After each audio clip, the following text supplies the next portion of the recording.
अस्सलाम वालेकुम।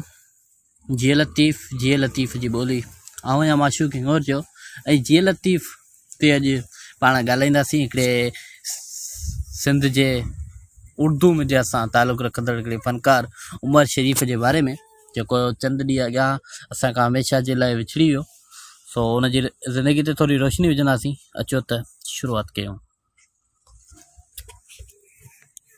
कॉमेडियन जो सुपरस्टार उमर शरीफ़ 19 अप्रैल 1955 ते कराची जे इलाइक़े लियाकताबाद में जनम वरितो।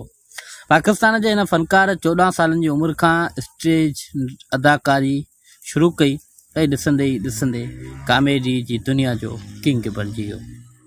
हिन कॉमेडी जो मुनफ़रद अंदाज़ मुतारिफ़ करायो, उनखे अवामी लहजो अंदाज़ ऐं रोज़मर्रा जे वाक़िअनि जो मज़ाया तजिज़ियो शामिल रहियो। उमर शरीफ़ थिएटर ऐं स्टेज ड्रामनि जो बेताज बादशाह हो। हिन टीवी ऐं फिल्मनि में बि पंहिंजे फ़न जो मुज़ाहिरो कयो, पर हिन जी मक़बूलियत जो सबबु मज़ाया स्टेज ड्रामा आहिनि। उमर शरीफ़ जा सिर्फ़ पाकिस्तान ई न पर हिंदुस्तान ऐं जिते उर्दू ॿोली ॻाल्हाई सम्झी वञे थी उते हिन जा मदा मौजूदु आहिनि। उमर शरीफ़ कंहिं बि प्रोग्राम जी मेज़बानी कई त उते भी कामयाबी जा रिकॉर्ड तोड़िया। बकरा किस्तों पे और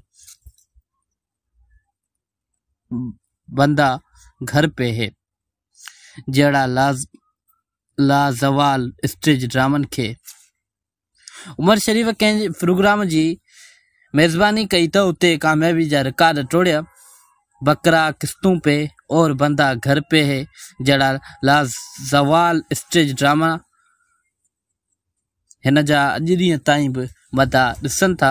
उमर शरीफ़ जी ख़िदमतनि ते निगार एवार्ड, तगमा इम्तियाज़ एवार्ड ऐं ॿिया केतिरा ई एवार्ड्स ॾिना विया। यादि रहे त उमर शरीफ़ खे पाकिस्तान खां इलाज लाइ 28 अक्टूबर ते एयर एम्बुलेंस ज़रिए अमेरिका रवानो कयो वियो, पर डिघो सफ़र ऐं थकावट जे करे खेसि जर्मनी जी अस्पताल में दाख़िल कयो वियो हो, जिते हिन जी तबियत बिगड़ी वई ऐं दम धणी हवाले कयाई।